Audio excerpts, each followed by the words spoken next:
오늘은 레위기 21장, 더 높은 수준 예수 그리스도. 출애굽기 19장에 하나님께서 이스라엘 백성을 출애굽시키셔서 하나님 나라 거룩한 백성으로 이제 훈련시키기 위해서 주신 두 가지가 있습니다. 뭐죠? 율법과 성막이죠. 성막 강의를 계속 들어요, 저희가. 그래서 이제 그 성막의 기구 하나하나에 들어있는 그 예수 그리스도의 찐 사랑을 우리가 배워나가고 있습니다. 거기에 예수 그리스도가 정말 하나하나 그 예수 그리스도의 모형을 통해서 연합이 인식되고 우리의 예배가 오늘도 너무 깊어지고 있습니다. 이제는 찬양의 가사 하나가 정말 너무 은혜가 되고 그 예수 그리스도의 사랑이 느껴지고 있습니다. 레위기 역시 모든 내용이 성막 강의와 함께 가고 있습니다. 성막 강의에서는 이제 구체적으로 제사를 드리고 이런 건 없어요. 그 기구 하나하나에 이제 담겨 있는 그 예수 그리스도에 대한 깊은 의미를 배우고 있지만 우리 그 레위기 안에 가면은 성막 기구를 가지고 실제적으로 어떻게 예배를 드리는지 그 성막의 기구가 정말 실제적으로 어떻게 그 시대의 이스라엘 사람들에게 중요했는지 이게 지금 배워지는 게 레위기예요. 실제로 제사 드리는 장면도 우리가 9장에서 만났고 그러나 여기 이제 중요한 게 있어요. 제사를 드릴 수 없는 상황. 그러니까 제사를 드린다는 거, 예배를 드린다는 거는 하나님과의 친밀감이 이제 쌓이고 있는 거예요. 오늘도 저희가 하나님 인식하고 예배를 드리고 있잖아요. 그런데 우리가 이 제사를 드릴 수 없는 상황이 되면 어떻게 해야 되나? 그걸 가르쳐 주는 게 레위기예요. 그럴 때는 이렇게 하려무나. 얘야. 하나님께 친밀감이 느껴지지 않고 제사가 드려지지 않을 때 예배가 드려지지 않고 건성으로 드려지거나 하나님 앞에 감히 나아갈 수 없을 때 이렇게 하려무나. 얼마나 다정하세요. 그 방법을 알려주는 게 정결법이에요. 그리고 그것을 그 예배를 드리는 나. 오늘도 이제 그 나를 이제 돌아보는데 그 제사장의 직무가 얼마나 중요하면 하나님이 얼마나 거룩하시면 나에게 그 수준을 요구하시는 거예요. 그렇지 않습니까? 우리 엄마들이 부모들이 제일 좋아하는 게 자식이 나 닮았다고 할 때 좋아합니다. 내가 그렇게 잘생기고 이렇게 진짜 대단하고 그러지 않아도 자식이 나를 닮았다는 게 얼마나 기쁜지 모릅니다. 엄마이신 여러분, 엄마가 될 여러분 좋습니다. 그 제사장의 직무를 알려주는 내용도 나오고 하나님의 백성으로 이제 그분과 함께 그 하나님을 잊지 말고 기억해. 그런 일이 있었잖아. 그게 절기의 내용이에요. 얼마나 우리의 삶이에요. 그런데도 아직도 레위기가 친밀하지 않으세요? 제사가 나옵니다. 1장에서 7장까지. 제사장 나옵니다. 정결법 나옵니다. 대속제일이 나오고 다시 정결법이 나옵니다. 그리고 다시 제사장이 나옵니다. 그리고 마지막에 절기로 끝나고 27장은 희년으로 끝나요. 레위기는 성경의 전체예요. 이거를 이제 저희가 배운 걸로는 어떤 구조라고 하냐면 카이즘 구조라고 합니다. 결론을 가장 가운데 대속제일에 두고 짝을 이루면서 이렇게 만나가죠. 이걸 이해하면 성경을 많은 부분 이해할 수 있습니다. 왜 성경이 이렇게 왔다리 갔다리 하나? 성경은 대부분 이렇게 되고 아가서도 우리가 그렇게 배웠어요. 복음서도 대부분 이렇게 쓰여져 있고 이해를 돕기 위해 이제 주기도문을 잠깐 갖고 왔는데 이게 아버지의 이름을 거룩하게 하시며 악에서 구합소서 같은 주제예요. 하나님 아버지의 나라. 여기 보면 아버지의 이름, 아버지의 나라, 아버지의 뜻이 앞에 나오는 세 개의 주제를 이룹니다. 그러면서 뒤에 있는 카이즘 구조로 2하고 6하고 짝이 되고 3하고 5하고 짝이 되면서 4가 주제예요. 오늘 우리에게 일용할 양식을 주시고 무슨 뜻일까요?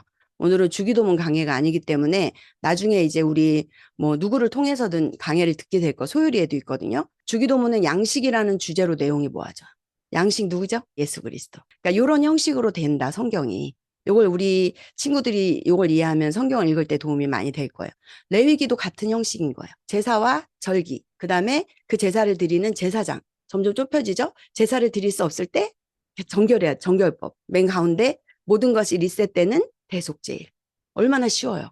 그래서 우리가 제사 부분, 절기 부분 다뤘고 정결법을 다루다가 저도 사실 이게 계속 이제 여러분과 함께 예배를 드리면서 정리가 되는 거예요. 레위기 8장에서 10장은요. 제사장들 위임하죠. 진짜 제사가 9장에 드려지잖아요. 진짜 제사가. 저는 이 감격을 잊을 수가 없어요. 9장의 감격을.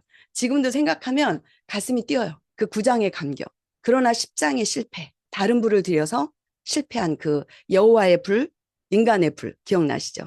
8장에서 10장은 제사장으로 위임을 받고 세워짐과 그들의 사역이 무엇이었나 이게 나왔습니다. 데려다가 씻기고 섬김을 위해서 기름을 붓고 그리고 어마어마한 7일간의 엄청난 위임식 두 손에 가득한 가득 채우다라는 뜻이거든요. 가득 채우는 위임식이 끝나고 9장에 아론의 실제적인 첫 제사가 있었고 10장은 불에 대해서 제사를 드렸으니 불이 내려오죠. 제가 지난주에 한 게 분향단을 부록으로 다루었습니다.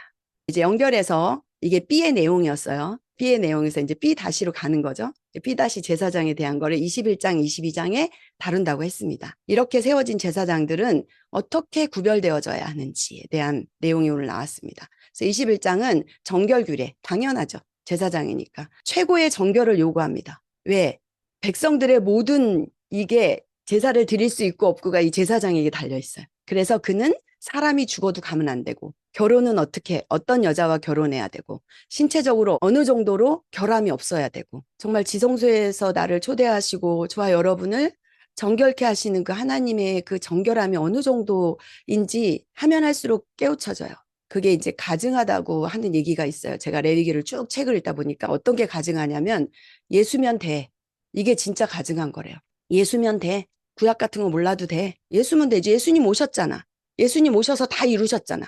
그런데 그 안에는 마치 이런 것 같아요. 전도할 때 예수님 믿으면 복 받아요. 예수님 믿으면 병이 나요. 예수님 믿으면 모든 문제가 해결돼요. 예수면 돼. 정말 우리가 하나님 말씀을 알지 않고 하나님을 더 알고 싶어요, 저도. 그래서 이 구약을 이제 샅샅이 보면서 하나님을 더 알게 될 때 막 그 느껴지는 감격이 이루 말할 수가 없는 거예요. 그런데 이렇게 깊은 하나님의 사랑을 그냥 애둘러서 대강 그냥 구약에 나오는 이 복잡한 것들 다 알기 힘들어서 다 예수면 되잖아. 저와 여러분은 우리 공동체는 이 레위기를 배워가면서 그 예수가 이 구약에 어느 정도로 절절하게 우리가 잊고 있는 이 거룩의 의, 이 의의 내용들을 지금 우리가 파헤치고 있는 거예요. 아시겠습니까? 그래서 오늘은 이 제사장의 흠 없음, 하나님이 어디까지 요구하실까? 내가 하나님의 자녀이기 때문에 나도 자녀를 기르면서 많은 것들을 요구했더라고요. 애들한테. 그것이 인간이기 때문에 내 욕망이기 때문에 아이들이 상처를 받은 거예요. 근데 하나님은 인간이 아니시잖아요. 우리의 정체성을 확인하는 말씀 읽어보겠습니다. 너희도 산돌같이 신령한 집으로 세워지고 예수 그리스도로 말미암아 하나님이 기쁘게 받으실 신령한 제사를 드릴 거룩한 제사장이 될지니라.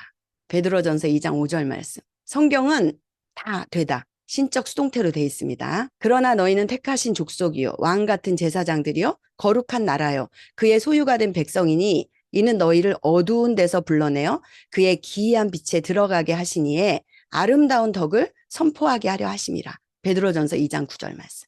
우리는 여기를 택하신 족속이요 왕 같은 제사장 거룩한 나라요 소유된 백성 요걸 좀 많이 묵상합니다. 근데 이제 오늘 묵상할 거는 기이한 빛에 들어가게 하시니에 아름다운 덕이 무엇이냐는 거죠. 21장을 요약하면 자격은 뭐 머리 깎지 말고 수염 깎지 말고 살 베지 말고, 살을 베지 말라는 게 문신하지 말라는 것과도 연결이 되더라고요. 부정한 여인 취하지 말고 행음하지 말고. 대제사장은 더 엄격합니다. 머리 풀면 안 되고 시체는 당연히 가까이 하면 안 되고 성소에서 나오면 안 돼요. 성소를 더럽히지 말고 부정한 여인은 가까이 하면 안 되고 제사장직으로 자격이 없는 자나 맹인이나 절뚝발이 코가 잘못된 자, 지체가 더 있는 자, 장애죠. 그 다음에 발이 부러진 자, 손이 부러진 자, 곱사등이 난장이 뭐 이렇게 성경에 나와 있는 그런 조건들을 좀 정리해봤습니다. 아내로 부적격자는 과부나 이혼녀나 창녀나 간음녀를 얘기하고 있습니다. 세 가지 규례로 좀 나눠봤어요. 이 24절까지의 내용을 제사장의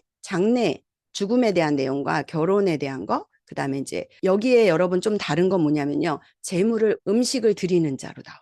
죽은 자에 대한 내용을 관심이 굉장히 많았어요. 이 죽음에 대해서. 고대에는 사람이 죽으면 어떻게 되는가에 대한 수많은 가설들이 너무 많고 이것은 영생, 사람 반드시 죽잖아요. 죽고 싶지 않은 거. 그거에 대한 인간의 탐욕에서 비롯되었다고 합니다. 인간은 반드시 죽을 수밖에 없는 존재인데 창조주의 자리를 노리는 것이라고 합니다. 예수님 시대도 바리새인과 사두개인의 부활에 대한 논쟁이 있었습니다. 예수님은 누가복음 20장 38절에 보면은 하나님은 죽은 자 하나님 아니고 살아있는 자의 하나님이고 하나님에게는 모든 자들이 살았느니라 이렇게 말씀하고 있고 신명기 29장 29절은 우리가 궁금해하는 것들이 되게 많거든요. 이 말씀을 제가 읽으면서 많은 것들이 아 그렇구나 하고 이해가 됐어요. 감추어진 일은 여호와께 속하였거니와 나타난 일 영원히 우리와 우리 자손에게 속하였나니 이는 우리에게 이 율법의 모든 말씀을 행하게 하심이니라. 이 신명기 말씀이거든요. 감추어진 일은 우리가 알지 못하는 일이에요. 죽음에 관한 일이에요. 그리고 그 일은 하나님께 속해 있어요. 예수님을 믿지 않는 부모님 안타깝죠. 이순신 장군 우리 조상들 예수님 믿지 않고 예수님의 복음이 없을 때 죽은 사람들은 어떻게 될까. 이런 이야기들의 시간을 많이 써요. 그래서 이런 거 궁금해갖고 계속 물어보고 캐고 그런데 여호와께 속하였다는 거예요. 우리가 알 수 없고 예측할 수 없는 일에 반면 그러나 우리의 삶에 관한 일들은 영원히 우리와 우리 자손에게 속해 있다고 합니다. 이것은 정말 열심히 이 땅에서 내가 구원받았고 하나님 백성으로 훈련받아지는 이 땅의 과정 속에서 열심히 행해야 돼요. 특별히 뭘 최선을 다해야 되죠? 열심히 양육하는 데 최선을 다해야죠. 공동체 10을 만드는 데 최선을 다해야 됩니다. 다시 레위기 21장에 오면 제사장은 당연히 죽음보다는 삶의 문제에 집중해야 돼요. 죽은 사람보다는 산 사람에 집중해서 하나님 말씀을 수행하는 일에 최선을 다해야 합니다. 레위기 13장, 14장에 보면은 악성 피부병 종양을 살피는 그 제사장의 자세를 보면 알아요. 매일 가서 살핍니다. 조금이라도 변화가 있으면 그걸 계속 보살펴줍니다. 이런 것들을 볼 때 제사장인 저와 여러분이 해야 될 일은 살아있는 부분들을 최선을 다해서 살펴보고 돌아보고 세워주고 기도해주고, 그러나 자신의 가족이 죽었다면 기꺼이 장례를 감당해내야 한다는 것입니다. 하나님은 율법보다는 사랑이 우선한다는 거예요. 레위인들이 약간 요거를 이제 왜곡해서 악용해서 죽은 자를 만지면 부정하니까 죽지도 않았는데 부정할까봐 만지지 않은 사건이 선한 사마리아인의 비유에 나와 있습니다. 거반 죽어가는데 이 율법주의자들은 혹시라도 이것이 나에게 부정이 전가될까봐 외면했다는 거야. 이런 일들이 굉장히 많았다고 합니다. 하나님께서는 죽은 자에 대한 관심을 끊으라고 말씀합니다. 그러나 다른 한편은 살아있는 자에 대한 긍휼을 끝까지 버리지 말라고. 그래서 오늘 그 베드로전서 2장 9절 뒤에 부분 어두운 데서 불러내어서 기이한 빛에 들어가게 하시니 그분의 아름다운 덕을 선포하는 게 우리의 일이라고 생각합니다. 생명 살리는 일, 사람을 살리고 양육의 과정을 통해서 하나님을 알게 하고 복음의 진리를 깨닫게 하는 것에 열심을 품어야 하는 것입니다. 제사장의 두 번째 규례는 가정. 제사장이 가정에서 어떻게 살아야 되는지. 제가 언젠가 말씀드렸는데 제사장의 집은요, 좀 다른 일상적인 집보다 좀 높이 있고 꽃을 심는다고 해요.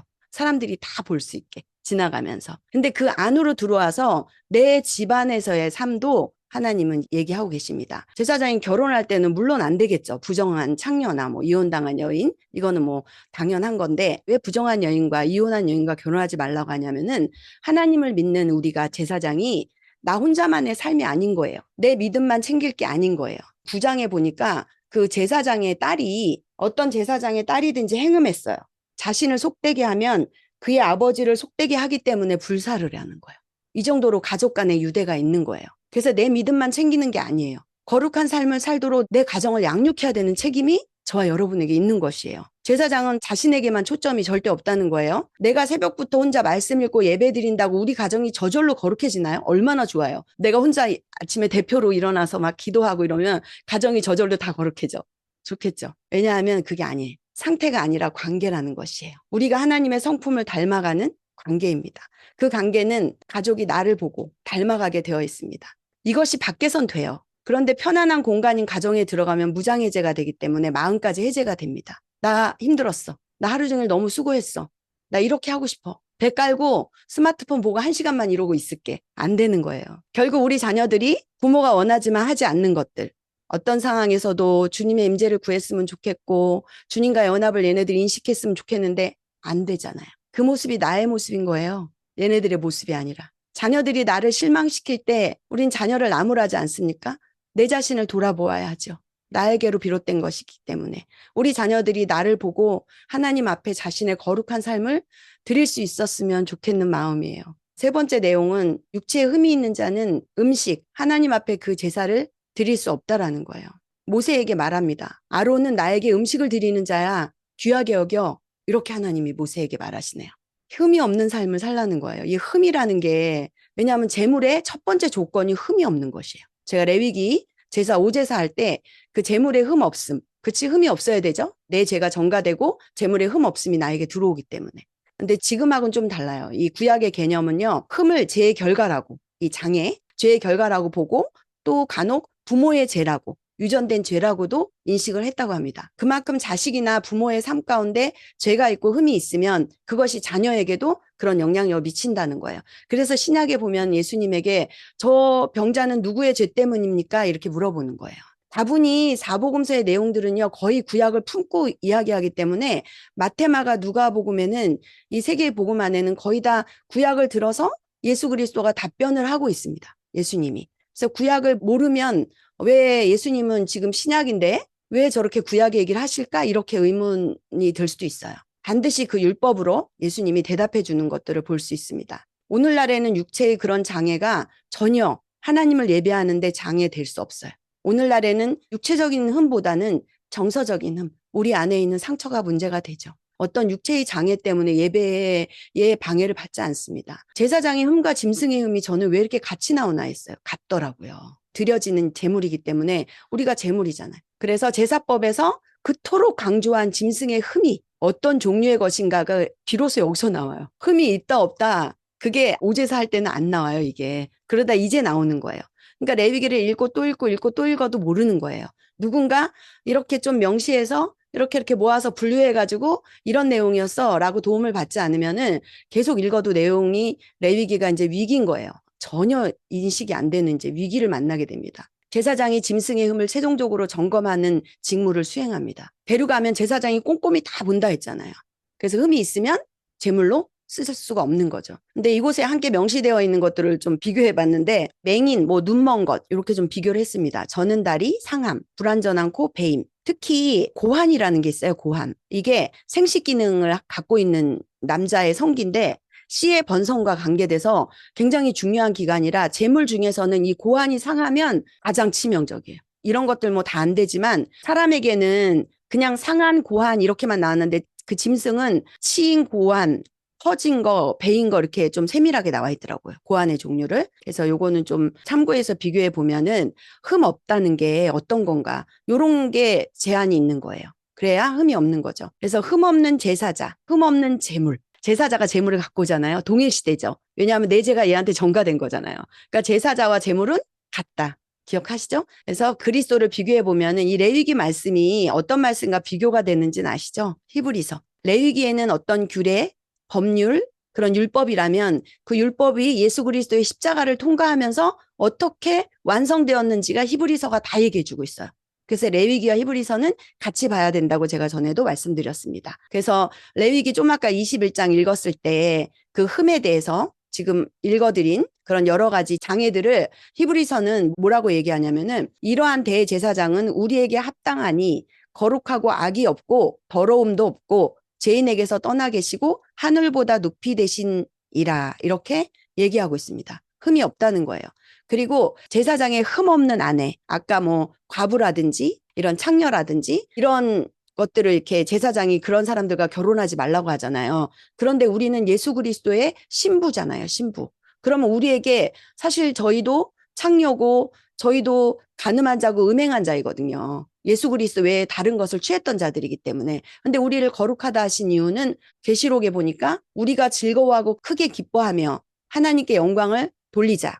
어린 양의 혼인기약이 이르렀고 그의 아내가 자신을 준비하였으므로 그에게 빛나고 깨끗한 세마포 옷을 입도록 허락하셨으니 이 세마포 옷은 성도들의 옳은 행실이로다 하더라. 그리고 계시록 21장에도 또 내가 보매 거룩한 성 새 예루살렘이 하나님께로부터 하늘에서 내려오니 그 준비한 것이 신부가 남편을 위하여 단장한 것 같더라. 그 흠이 있어서 대제사장에게 신부감이 안 되는 나를 계시록에 보면 하나님께서 어린 양 혼인잔치에 나를 단장한 신부로 만들어 주셨다는 걸 말씀하고 있습니다. 이해가 되시죠? 그래서 정리를 하면 성막은 제사를 드리는 공간이에요. 레위기 21장은 세 가지를 얘기했어요. 장례, 결혼, 그 다음에 제사장의 가정생활, 그리고 흠 있음에 대해서 흠이 없어야지 제물이 될 수 있고 흠이 없어야지만 하나님께 음식으로 드려진다는 건데 그걸 정리해보면 이런 내용이 돼요. 성막은 제사를 드리는 공간이며 제사장은 성전에서 제사를 관장하는 사람이며 희생 짐승은 성전에서 드려지는 제물이다. 이해되셨죠? 친구들 이해됐죠? 성막, 제사장, 제물 모두 흠이 없어야 돼요. 그런데 예수님이 이 모든 것을 어떻게 동시에 성취하셨냐는 거예요. 그럼 우리 친구들 얘기해 줘야 돼. 예수님이 성막이야. 예수님이 어린 양이야. 제물이야. 예수님이 제사장이야. 이건 알겠어. 그런데 이거를 어떻게 동시에 성취하셨지? 왜냐하면 한 분 예수님이 성전이시고 희생양 되시고 어린 양이죠. 되시고 또한 동시에 그 제물을 바치는 제사장이에요. 세 가지 모두 흠이 없어야 했던 것처럼 예수님은 거룩한 성전으로 흠없는 어린 양으로 완전한 대제사장으로 이 땅에 오셨다고 히브리서는 말씀하고 있습니다.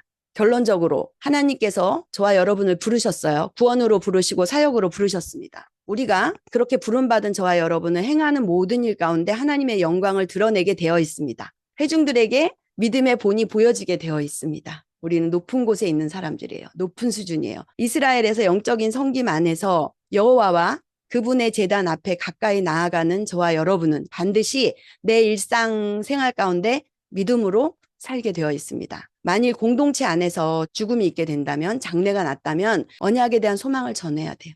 만일 결혼이 있다면 결혼 안에서 언약의 순결을 드러내며 살아야 했습니다. 만일 그들의 몸과 마음이 온전하지 않게 되면 그들은 이 직무에 참여할 수 없었어요. 그리고 거룩한 음식을 먹을 자격을 잃게 돼요. 그것을 삼가야 했습니다. 이제 메시아께서 오셔서 율법을 성취하셨으므로 이 신약은 이 문제들을 다르게 강조하고 있습니다. 첫 번째는 우리에게는 새롭고 더 좋은 의의 예수 그리스도께서 저와 여러분 안에 계십니다. 그래서 히브리서 말씀을 아이들과 함께 읽어보면 좋겠습니다. 율법은 약점을 가진 사람들을 제사장으로 세웠지만 율법 후에 하신 맹세의 말씀은 영원히 온전하게 되신 아들을 세우셨느니라. 멋지지 않습니까? 둘째, 신약은 오늘날 그 더 좋은 예수 그리스도를 가진 저와 여러분은 나라가 되는 거예요, 이제. 그래서 영적으로 우리가 이렇게 이 놀라운 사실을 아는 저와 여러분을 부르신 하나님은 우리에게 더 높은 기준에 맞게 살도록, 제가 21장 할 때 지난번에도 이야기했습니다. 더 높은 수준. 하나님은 그렇게 살도록 우리를 훈련하세요. 우리는 흠이 없고 이미 거룩해요. 그런데 내가 거룩하다는 게 인식이 안 되잖아요. 신약의 거룩함은 육체적인 것보다 영적인 것에 초점이 있어요. 초점을 맞추고 있으나 사도들의 가르침은 이 레위기에서 벗어나지 않아요. 성전 제사는 더 이상 거행되지 않기 때문에 거룩한 음식을 먹을 수 없는 사람에 대한 규정은 존재하지 않아요. 더 이상 이제 이렇게 그 순서대로 레위기 1장에 나온 대로 제사를 드리지 않기 때문에 그런 거는 더 없다는 거예요. 그러나 모든 성도들은, 저와 여러분은 뭘 먹죠? 거룩한 떡을 먹습니다. 거룩한 성찬을 대합니다. 그렇기 때문에 성찬을 대하는 우리의 마음을 돌아봐야죠. 예수 그리스도와 연합을 인식하는 우리의 마음. 아직은 세례가 안 돼서 예수 그리스도의 떡을 먹지 못하는 아이들에게도 우리가 온 세대 예배를 드리는 이유가 좋은 게 뭔지 아세요? 엄마는 먹고 나는 못 먹는 걸 알려줄 수 있어요. 아이들에게, 자녀들에게 차근차근히 이 세례와 성찬에 대한 이야기들을 아이들에게 나누어줘야, 계속 알려줘야 돼요. 아이들이 크는 나이대로 계속 어릴 때 이해하는 게 이만큼이고 중학교 때 이해하는 게 이만큼이고 점점 더 청년이 되면 더 많이 이해할 수 있기 때문에 그때마다 아이들에게 알려줘야 됩니다. 세 번째는요. 이제 내가 개인에서 공동체에서 거룩한 떡을 먹으면 이제 나는 어떤 사람이 되냐면 지도자가 됩니다. 리더가 됩니다. 리더. 그 사람들을 하나님이 선택하셨어요. 그래서 영적 지도자는 더 높은 수준의 신령함과 순종을 요구해요. 첫 번째, 장래에 이제 애도하는 일에 대한 규정은 없어요. 지도자들은 그들이 당한 슬픈 일 가운데서도 믿음의 소망을 드러내야 합니다. 두 번째, 누구와 결혼할 것인 거에 대한 명확한 제한은 없지만 그 결혼은 반드시 모범적이어야 됩니다. 성전에서 봉사하는 회복된 우리의 리더십은 사람들의 신체적 결함에 제한은 없어요. 그러나 해결되지 못한 영적 결함이 있습니다. 그래서 그들에게 지도자로서의 자격을 박탈합니다. 여러 가지 문제들이 많습니다. 그리고 레위기에서와 같은 제사 안에서의 정결법은 없지만 예배가 거행되는 방식 안에서의 의와 거룩함의 기준은 주님께 존귀와 영광을 돌리게 될 것입니다.